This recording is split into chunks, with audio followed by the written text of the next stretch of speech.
뉴스 체크해드립니다. 펜앤마이크라는 매체를 아십니까? 펜앤마이크 한번 볼까요? 펜앤마이크라고 하는 매체가 있어요. 이거는 고발뉴스 TV고, 펜앤마이크라고 하는 매체가 있는데요. 대부분 다 아시죠? 펜앤마이크. 펜앤이 아니라 펜앤드마이크군요. 이렇게 홈페이지가 있어요. 닷컴 매체인데, 이 매체는 유튜브에서 제일 강력한 매체입니다. 저들 네? 안 틀겠습니다. 이분들이 62만 명이군요. 62만 명의 구독자를 자랑하는 태국기 모독부대들이 제일 즐겨서 보는 그런 정규재, 한국경제TV에서 논설위원 하던 정규재 씨 마지막 박근혜와의 청와대 인터뷰 대담을 진행했던 바로 그 정규재라는 양반이 총대를 메고 대표로 있는 매체입니다. 유튜브 에서 상당히 태극기 모독부대들이 가장 많이 보는 곳인데요. 이런 매체에서 지금 대통령 7시간을 공격하고 나섰어요. 어제 제가 소개해드린 기사인데, 어제 저희 고발뉴스 TV를 통해서 정말 많은 분들, 수십만 명의 우리 시청자들이 시청을 했어요. 다시 말씀드리지만 영화 김광석을 흔들어서 대통령의 7시간이 제기하는 박근혜 정권의 문제에 힘을 빼려고 그러는 거죠. 문제 제기에 힘을 빼려고. 그래서 있지도 않은 제가 영화 김광석으로 기소됐다라고 하는 허위 사실을 유포한 거예요. 자, 네, 저 기소 안 됐어요. 어제 못 보신 분들에서 간단하게 소개해드리면 태극기 모독부대들이 즐겨보는 조선일보를 인용하더라도 영화 김광석은 상영 금지할 이유가 전혀 없다 라고 대법원이 확정 판결을 했어요. 영화 안에 공적산에 대한 의혹을 뒷받침할 만한 충분한 근거가 있다 라면서 서혜순 씨 같은 경우 김광석 사망 직전까지 함께 있었고 사망을 최초 유일하게 목격하는 등 타살 의혹의 상당한 핵심에 있는 사람이다. 그래서 영화는 이런 의혹을 제기하면서도 다양한 자살 가능성까지 소개하기 때문에 상영을 금지해야 할 정도로 서혜순 씨의 명예나 인권권을 침해했다고 단정할 수 없다라고 판단했단 말이에요. 조선일보마저도 이렇게 보도를 하고 있는데 조선일보보다 못한 거지. 그런 점에서 펜앤마이크는 그냥 지금 박근혜 503호를 보위하기에 급급해가지고 503호의 결정적인 아킬레스가 뭐예요? 최순실, 최태민과의 관계란 말이에요. 그 문제를 담고 있는 대통령의 7시간이라고 하는 영화를 힘 빼기 위해서 물타려고 영화 김광석으로 저를 공격한 건데 헛발질을 한 거죠. 저는 기소되지 않았습니다. 현재 경찰 조사, 벌써 2년 동안 제가 경찰 조사를 받고 있고, 그리고 검찰 조사도 받았어요. 그리고 검찰이 기소할지 안 기소할지 무혐의 처리할 가능성이 높다고 생각해요. 왜냐하면 검찰 조사받은 지가 반년이 넘었는데 아직까지 처리 안 하고 있으면 하나도 진행되는 상태 없이 무혐의 때리기 위한 것이 아닌가 생각하는데, 이런 식으로 기소해버렸다. 검찰이. 응?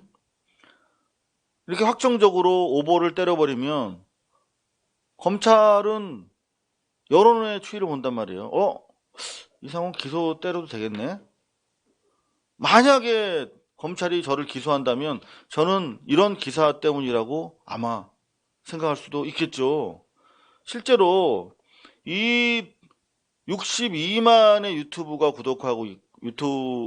시청자들이 구독하고 있고 펜앤드마이크 엄청나게 지금 태극기 이른바 우파들 사이에서 영향력을 키워나가고 있는 매체인데, 자, 영화 김광석으로 이상호가 기소됐고, 그리고 기사 안에 보면 아주 뭐 가관인데요. 간단하게만 말씀드리면 그의 영화에서 부인 서예순을 타살 혐의자로 지목해 명예훼손으로 혐의가 인정돼서 불구속 기소됐다.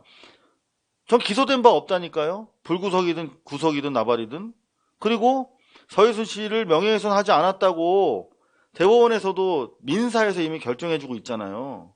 근데 이렇게 사실과 다르게 기소했고 제가 서예순을 명예훼손했다. 그 영화에서는 그런 일이 없다고 분명히 했는데 그 영화가 그렇게 했다. 이렇게 보도를 하면 어떻게 되겠어요? 여기 댓글 한번 볼까요? 우파 시민단체한테 고소당하게 생겼네. 저 인간을 좌빨인지도 모르고 한때 기자로서 좋아했던 적이 있으나 저런 쓰레기 좌빨인지 몰랐네. 역시 이념이라는 것은 담배 끊는 것보다 더 지독한 병폐란 걸 새삼 느낀다. 김세례 씨, 굉장히 종속적이고 무기력함이 느껴지는 전근대적인 사람이네요, 제가. 영화를 통해서 명예훼손이나 하고, 그래서 기소당하고, 이렇게 이미 그런 인식을 심어주는 거죠. 나쁜 인간. 예술이 인간에게 영광과 기쁨을 줘야지. 온통 쓰레기를 주려고 하냐? 한국 영화 저것도 재미없다. 지겹다. 좌빨 강독 새끼들. 뭐 이런 식으로 댓글로 이어지고 있어요. 바로 이 기사 때문에. 그래서 제가 이 기사에 대해서 어떻게 대응을 해야 될까? 진정한 사과를 요구했는데 아직까지 아무런 그런 저희가 수십만이 일단 이거 보고 문제제기를 하고 있는데도 전혀 대응이 없어요. 사과도 없고 수정하지 않은 채 계속 이 시간 현재 계속 이 기사를 내리지 않고 있습니다. 저는 검찰에다가 이상호를 기소하라라고 하는 태극기 우파 세력들의 압력으로 작용하기 위한 의도적인 오보가 아닌가. 범죄 의도를 가지고 있지 않는가. 이렇게 의심을 할 수밖에 없고요. 왜냐하면 이들은 저희가 이 기사를 쓰기 위해서 가져온 거잖아요. 김광석 케이스를. 세월호 7시간 의혹 제기하는 영화를 만들어서 박근혜를 정점으로 하는 기득권을 흔들고 있기 때문에 그 흔드는 동력을 약화시키려고 저걸 가져온 거란 말이에요. 그러니까 범죄 의도가 명백하잖아요. 무슨 의도죠? 박근혜를 지키기 위한. 뭐가 그렇게 두려울까요? 이 영화가 왜 그렇게 두려운 걸까요? 우리 정의당에선 지난 부산국제영화제 기간 동안에 부산시당 차원에서 버스를 대절해가지고 이 영화 반대운동을 했어요. 왜 이렇게 저항하는 것일까요? 맞습니다. 다른 사안은 달라요. 뭐 돈을 뭐 빼돌렸건 뭐 기업으로부터 뭐 삥쳤건 이런 거는 달리 합리화시킬 수가 있지만 최태민 박근혜 최순실의 관계는 그 자체로 그 개인의 한계, 그런 사람한테 우리가 권력을 맡겼어 라고 할 정도의 심각한 문제를 안고 있기 때문에 이것만은 공개하지 말았으면 좋겠다 라고 해서 김기춘이부터 저렇게 꽁꽁 입을 싸매고 있는 거예요. 심지어 황교안이가 국무총리로서 대통령 대행을 할 때도, 권한 대행을 할 때도 30년 동안 이 박근혜 대통령의 7시간과 관련된 모든 문건들을 열람할 수 없도록 봉인해놨잖아요. 30년. 그 30년의 봉인이 얼마나 무서운지 아십니까? 심지어 그 서류의 명칭, 제목도 검색하면 안 돼요.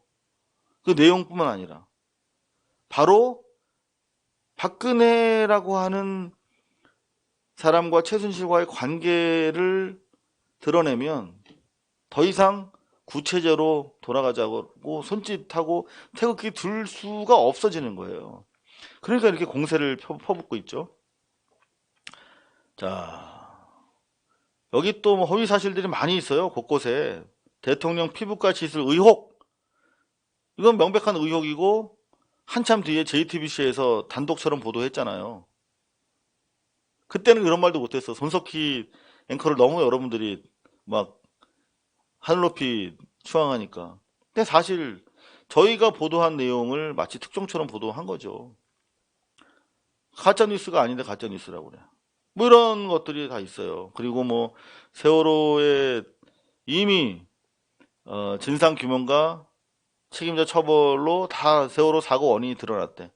구조와 관련해서 책임진 사람은 그 해경 조그만 정장 하나예요.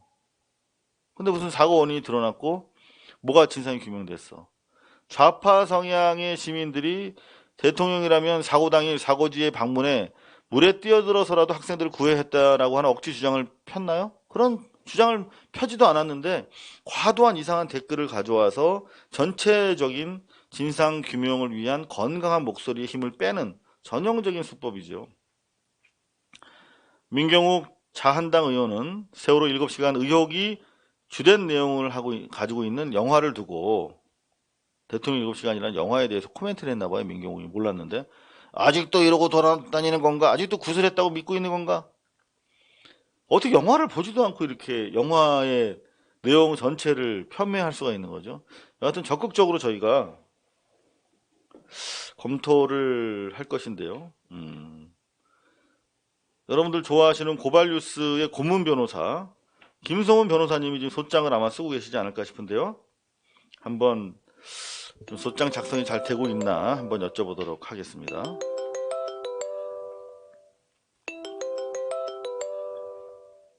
네, 이상우 기자님. 여보세요? 평상시대로 전화를 받으셔야죠. 아, 예, 형님. 그러면 마치 제가 무슨 뭐 전화하겠다고 하고 전화한 것처럼 너무 의도성이 드러나잖아요. 예, 죄송합니다. 뭐 죄송하실 것까지는 없죠, 또 그렇다고. 예, 지금 우리 시청자분들과 함께 네, 펜앤마이크의 그 영화 김광석으로 기소된 이상호, 이번에는 세월호 7시간으로 의혹 제기하는 영화 만들어 논란. 요 김종형 기자분이네요, 이분이. 네네, 네, 아직도 내리지 않고 있어요. 그렇게 우리가 방송을 하고 항의를 해도. 네, 지금 저희가 월요일 날 고소장을 종로경찰서로 제출할 예정인데, 그죠? 네, 맞습니다. 어떤 내용이 핵심을 이룰까요? 고소 내용이? 이제 기사에 나와 있는 내용을 보면 네. 크게 두 가지로 볼 수가 있거든요. 네. 그 기사 제목이 벌써 영화 김광석으로 기소된 이상호, 기소된. 기소 안 됐잖아요, 우리. 그러니까. 언제 기소됐나요, 저? 안 뭐? 됐습니다. 지금 서울중앙지방검찰청 형사 1부에 네. 아직 수사가 지금 진행 중이죠. 그러고 저는 지금 저희 김성훈 변호사님이 적극적으로 도와주셔서 충분히 저희가 해명을 했다고 생각을 하고, 네네. 저희 무혐의를 기대하고 있는데, 네, 그렇죠. 이런 기사가 나오면 검찰이, 기소해야 되나? 이렇게 영향을 줄 수도 있지 않을까요? 뭐 그런 영향도 전혀 배제할 수 없죠. 왜냐하면 이게 태극기 우파들이 제일 많이 보는 매체란 말이에요. 예, 맞습니다. 그래서 이렇게 허위사실로 기사를 보도해가지고 적시하는 것은 이거 명백히 이거는 정통법상의 명예훼손에 네. 해당된다 보고요. 네. 지금 뭐 예를 드셨는데 조금 더 예를 쉽게 들면 이거는 처녀가 애를 놓을지 안 놓을지 모르잖아요. 근데 이건 지금 네. 처녀가 애를 낳았다고 지금 주장한 것과 똑같습니다. 음. 상당히 문제가 있습니다. 네, 명백한 허위사실에 의한 명예훼손으로 의율이 가능하다는 말씀이시군요. 네네, 그 제목 보고 가능할 것 같고요. 네, 그리고 또요. 또 하나는 그 이상호 그 소제목 밑에 나와 있는 거 보면 이상호 탄핵 정국 직전 박근혜 피부과 시술 가짜뉴스 제기란 요 표현도 그것도 상당히 좀 문제가 있습니다. 왜냐하면 그 탄핵 정국 직전에 그 피부 시술 흔적 관련해서는 그 당시에도 피부과 전문의 등이나 이런 분들 말을 인용을 해서 네. 여러 언론 매체에서 기사가 났던 그 사실인데 네. 이것을 단정적으로 가짜뉴스 제기라고 표현한 것 역시 상당히 문제가 있는 사실의 적시라고. 저는 기자로서 네. 가짜뉴스를 오히려 찾아내서 국민들에게 그렇죠. 제대로 된 올바른 뉴스를 전해야 되는 것을 소명으로 삼고 있는 것인데, 네, 맞습니다. 저는 차라리 제가 얼굴이 크다든가 머리가 크고 하여튼 뭐 성격이 안 좋다든가 뭐 그런 다른 나쁜 놈이라든가 다른 어떤 저의 평가적인 부분으로 명예훼손하는 건 제가 참을 수 있어요. 하지만 저는 좋은 기자가 되기 위해서 목숨을 걸고 있는 사람인데 예. 저한테 이렇게 가짜 뉴스를 양산한 사람이라는 취지의 이런 기사를 쓰면 저는 정말 고통스럽거든요. 참을 수 없죠. 예. 가짜뉴스 허위 생산하는 이런 언론 매체들은 법에 응당한 심판을 받아야 된다고 저는 생각합니다. 그리고 또 여기 보면요, 변호사님. 네네. 또 저로서는 중요하게 여기는 게 지금 저희가 김광석과 관련해서 이미 가처분 소송에서 상당히 공적 사안을 충분한 자료 증거를 가지고 의혹을 제기했다라고 확정 판결을 받았잖아요, 이미. 네네. 그런데 그 영화는 그 서해순에 대해서 명예훼손하지 않았다고 분명히 밝혔거든요. 네. 다만 이제 이게 그렇죠. 민사소송 1심에서 제가 서현양의 사망, 서해순 씨가 거짓말을 한 것을 확인하고 네. 다소 좀 흥분된 상태에서 수사를 촉구하는 과정에서 SNS에서 올렸던 글을 문제 삼아서 지금 5천만 원이 떨어진 거거든요. 네, 맞습니다. 그러니까 영화 자체에 대해서는 명예훼손한 바가 없다라고 판시를 받았는데 여기 보면 기사에 2017년 8월 영화 김광석을 만들어 개봉했는데 이 영화에서도 부인 서해순 씨를 타살 혐의자로 지목해서 명예훼손을 한 혐의로 불구속 기소됐다. 한 번 더 강조가 되고 있어요. 예, 맞습니다. 제목에 있는 내용을 네. 좀 더 풀어가지고 네네. 이렇게 기사 내용을 좀 구체적으로 적시했는데 네. 이게 아까 처음에 말씀드린 거와 똑같이 네. 이건 좀 형법상 지금 아직 그 기소 여부가 결정이 되지 않은 사안인데 네. 기소가 된 것처럼 불구속 기소됐단 말은 지금 재판에 회부되었다는 건데 지금 그렇죠. 그런 사실이 전혀 없습니다. 네. 이것도 명백한 허위 사실이죠. 네. 기본적으로 저는 중요한 게 범죄 의도라고 생각하는데 네네. 이런 단순한 실수로 허위 사실을 적시한 것이 아니라 네. 이런 김광석의 예를 끄집어 들여서 이상호라고 하는 기자의 신뢰성을 저하시킨 뒤에 네네. 그가 최근에 문제 제기하고 있는 대통령의 7시간이라고 하는 영화의 신뢰성을 깎아내리려고 하는 범죄적 의도가 깔려있다고 저는 생각하는데 어떻게 생각하십니까? 예, 이 예상 질문입니다. 요 예상 질문에서 제가 답변을 준비했죠. 아, 예. 예, 이 영화 김광석에 있었던 그 논란을 빌미로 해서 네네. 그 이상호 우리 기자님이 만든 그 대통령 7시간 네. 개봉 전에 문제가 많은 다큐멘터리임을 부각시켜가지고 일반인들로 하여금 아예 관심을 저하시키거나 아니면 아예 영화에 대해서 조기에 보지 못하도록 차단시키려는 그런 의도, 결국에는 이 세월호 참사에 대한 그 원인 규명을 봉쇄 내지 방해하려는 그런 의도가 아닌가 저는 개인적으로 그렇게 생각합니다. 만약에 전 국민이 희망에 맞지 않는 세월호 참사의 진실을 네. 공개하는 것을 방해할 목적이라고 하면 이건 네네. 정말 나쁜 범죄 의도 아닙니까? 네, 맞습니다. 말씀하신 대로 그런 의도가 깔려 있다고 일단 보여지고 네. 만약에 이런 의도가 없이 이런 기사를 썼다고 하면 이 지금 김종현 기자님은 정말 기자로서의 기본적 자질이 없는 거죠. 기소와 이런 재판의 의미 이 두 가지를 혼돈한다는 것은 정말 이건 상식적으로 이해가 되지 않는 부분입니다. 근데 뭐 악의성이 없다고 치면 뭐 민사와 형사 소송을 분간을 못하고 막 섞어 쓴 것 같긴 한데 여하튼 간에 그 악의성 때문에 좀 문제가 될 것 같아요. 그죠? 그렇죠. 일단 저희는 악의성이 있다고 보여지니까 저희는 고소를 할 생각입니다. 예, 감사합니다. 그리고 지금 댓글 중에 민사 소송에 대해서 손해배상 소송으로 이거는 좀 징벌적으로 해서 네네. 곧 저희가 형사 고소하고 난 이후에 네네. 바로 연이어서 따로 민사상 손해배상을 청구할 생각입니다. 아, 그런가요? 예. 네네. 아이고 바쁘신데 전화 통화 응해 주셔서 정말 감사드립니다. 예. 그리고 혹시 더불어섬 합동 법률사무소 운영하고 계신데 더불어섬. 네네. 더불어섬 네. 주로 어떤 분야를 변론을 주로 하세요? 저희 이 기자님 덕분에 형사 사건을 하도 많이 해서 형사 사건, 죄송합니다. 행정, 네. 예, 그다음에 가사, 네. 저희 변호사들 3명 나누어서 각자 분야 나누어서 열심히 잘하고 있습니다. 네. 혹시 뭐 이혼 소송 그런 것도 하시나요? 예, 이혼 소송도 많이 하고 있죠. 예.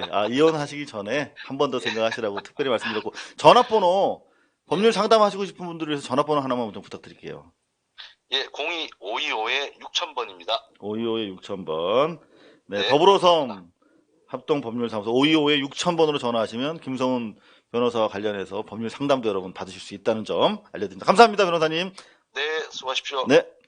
월요일 10시에 저희는 종로경찰서에서 종로경찰 펜앤마이크가 그 근처에 있더라고요. 그래서 뭐 조사받으러 오실 때 번거로우실까봐 멀리 가면 펜앤마이크가 있는 근방에서 종로경찰서에서 고소장을 접수시키려고 합니다. 월요일 10시 종로경찰서에서 여러분 펜앤마이크 지금 뭐 태극기 우파라고 불리는 그런 매체 중에서 가장 영향력이 큰 매체입니다만 이런 가짜 뉴스 저희가 허락할 수 없습니다. 용납할 수가 없고 가짜 뉴스 허위 정보에 대한 엄단 차원에서 저희가 잘잘못에 뉴스를 잘잘못을 이렇게 애프터 서비스 해드리는 차원이 아니라 법률적으로도 책임을 물어서 정의가 서 있음을 여러분들과 함께 확인하도록 하겠습니다.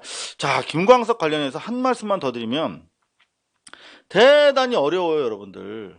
어떤 변사 사건의 진실을 밝히는 것은 확정해서 누가 어떻게 했다라고 얘기하기 되게 어렵습니다. 제가 전문가인데, 형사사건 전문가인데, 서예순 씨를 어떻게 제가 연쇄살인마나 어떻게 살인범으로 특정을 하겠어요. 못합니다. 다만, 이분이 처음부터 이거 목격을 하셨다는데, 여러 진술들이 좀 상당히 상식적으로 부합이 안 된다. 그러니 진실을 함께 밝혀줘야 되는 거 아니냐라고 하는 문제 제기를 한 것이죠. 자, 최근에 보면 고유정 사건도 남편이 영락 없이 자기 자식을 죽인 살인자로 몰릴 뻔하지 않았습니까? 그 오명, 누명의 덫으로부터 그 검찰의 잘못된 초기 인식으로부터 전 남편을 죽인 사실이 드러나지 않았으면 새 남편이 살인자로 몰릴 가능성이 높았잖아요. 경찰이 한번 수사 방향을 잘못 잡으면 바꾸기 정말 어렵습니다, 여러분. 그리고 이춘재 사건도 그렇잖아요. 초등학생 사망 사건. 억울한 피해자가 고문에 의해서 인생이 파탄나 버렸습니다. 경찰들이 그거를 다시 사실 규명을 하려고 경찰 20명에, 경찰 70명에 한 70명 정도 압수수색을 해도 전차는 판이에요. 이거는 경찰 공신력에 대한 엄정한 도전이잖아요. 우리가 믿을 만한 사람이다 라고 하는 것을 입증하기 위해서 노력을 해야 된다. 안 해요, 대한민국 경찰은. 자, 지금 저희가 저희는 아무것도 없어요. 수사 능력이 없어요. 강제적인 수사 접근 권한도 없습니다. 그냥 물어 사정사정해 가면서 협조를 구하면서 취재를 하는 거예요, 바깥에서. 그래서 이번 소송 과정에서 많은 경찰 수사 자료를 입수하게 됐습니다. 자, 저희가 자체적으로 시뮬레이션 한 영상이 한번 보실래요? 지금 김광석과 같은 165 정도 되는 키의 남자가 자살을 시도할 경우에 가상도입니다. 시뮬레이션이에요. 근데 지금 보시면 아시겠지만 이렇게 비스듬하게 누워서 발견됐다고 그랬거든요. 그럼 어떻게 되겠어요? 줄이 지금 여러분들 보시는 것처럼 목 뒤쪽에 세 칸이 남아야겠죠? 이거 확대되나? 안 되는군요. 자, 지금 보시는 것처럼 목 뒤쪽에 사건이 남아야 되는 거야. 줄의 그 흔적이. 그죠? 저렇게 비스듬히 누워서 발견됐다고 하면. 근데 목 앞쪽에만 사건이 있어요. 세 칸이. 잘못된 거 아닙니까? 그럼 문제 제기를 다룬 영화예요. 그런데 중요한 건 뭔지 아세요? 지금 20년이 넘도록 저희가 이번에 서예순 씨를 고소하고 재판 과정에서 드러난 사실인데, 여태까지는 김광석 씨가 어디서 최초에 발견됐는지 그 변사 사건의 현장에 대한 현장도가 없었어요. 믿어지십니까? 저희가 하도 엉터리 수사다 라고 주장하니까 처음으로 이번에 20여 년 만에 경찰이 물어봤어요, 서예순 씨한테. 김광석 씨가 최초에 계단 어디쯤에서 발견됐습니까? 라고. 그랬더니 계단 3번째 정도에 앉아 있었대요. 그래서 저희가 처음으로 이거를 그릴 수가 있었던 거예요. 그전에는 여기인지 위쪽인지 아래쪽인지 중간쪽인지 알 수가 없으니까, 그럼 이 위치에 따라서 줄의 각도가 달라질 거 아니에요. 그러면 사건의 위치도 달라질 텐데 당연하잖아요. 근데 어떻게 현장 구성도 안 돼 있는 상황이 김광석 씨가 어디서 어떤 자세로 발견됐는지조차 그림으로 그릴 수 없는 상황에서 단지 목이 졸린 채 사망했다라고 하는 국가수의 부검 소견서만으로 자살로 판정할 수 있냐고요. 그 부검 소견서가 의미를 가지려면 정확하게 최초 사체 발견 당시의 상황이 재구성돼야만 서로 상호간, 재구성된 현장 상황 속에서 이 검안 기록이 증거 능력을 더 강하게 갖겠죠. 그런데 이런 문제를 제기했더니 표창원 경찰이라서 팔이 안으로 굽는지 모르지만 표창원 의원 등은 부검 소견서를 부정하는 거냐라는 식으로 상당히 네거티브하게 이 영화에 대해서 반응하시는 걸 보고 정말 놀랐습니다. 조직 논리란 그렇게 무서운 것인가요? 저는 솔직히 집두절도 없는 놈입니다. MBC를 해고하고 나온 놈이니까요.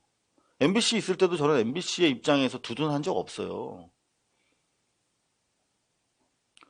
이 조직을 두둔하는 논리, 검찰의 조직 문화, KBS의 조직 문화, 그냥 만국병이라고 생각합니다.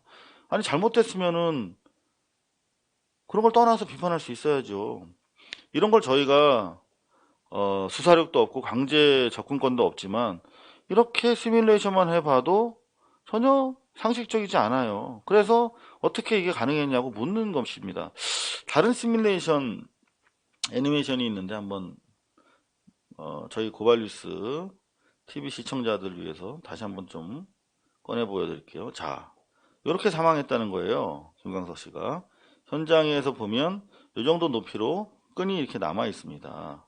근데 세 번째 계단에 이렇게 걸터 앉았다고 하면 요 정도 되는 끈인데요. 이건 실제보다 좀 끈이 좀 길게 표현이 되는데 목을 과연 감을 수 있을까?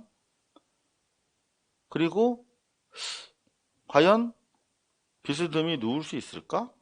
그리고 세 끈이 그렇게 앞쪽에만 남을 수 있을까? 라고 하는 당연한 질문을 던지는 게 언론의 역할이잖아요. 받아쓰는 게 아니라. 근데 이런 질문을 담았다는 이유로 저희가 오랜 시간 중 고초를 당하고 있는데요. 다시 한번 말씀드리지만 대통령 7시간을 제작한 감독이 만든 영화 김광석은요. 명예훼손 성립하지 않는다라고 해서 대법원으로 확정 판결을 받았습니다. 지금 IPTV에서 보실 수가 있어요. 문제가 있으면 걸려 있지 않잖아요. 민사에서 1심에서 5천만 원 지급하라고 현재 판결이 나온 상태입니다. 하지만 1심 저는 뒤집힐 수 있다고 생각합니다. 왜냐하면 제가 SNS 상에서 서현 양이 서혜순 씨의 그동안 주장과는 달리 사망한 사실을 알고 깜짝 놀라서 수사를 촉구하는 과정에서 나온 말들이 모욕으로 인정된 거예요. 명예훼손으로. 저는 반드시 2심에서 승리할 수 있다고 생각하고요. 형사재판은 저 기소되지 않았습니다. 기소되지 않았고요. 현재 검찰 수사를 받고 있는 단계고 무혐의라고 확신하고 있습니다. 제가 소송을 지금도 진행 중이게 한 10여 개 돼요. 많은 소송이 있습니다. 모든 소송에서 언론에서는 이상호 기자가 소송당했다고 그러면 마치 최근에 조국 교수와 정경심 여사에 대한 검찰발, 경찰발 수사 내용이 마치 전부인 것처럼 아직 재판도 안 시작했는데 그렇게 받아쓰는 검찰의 똥꼬만 바라보는 배고픈 승냥이들처럼 그렇게 기사를 저에 대해서도 공격적으로 쓰고 있어요.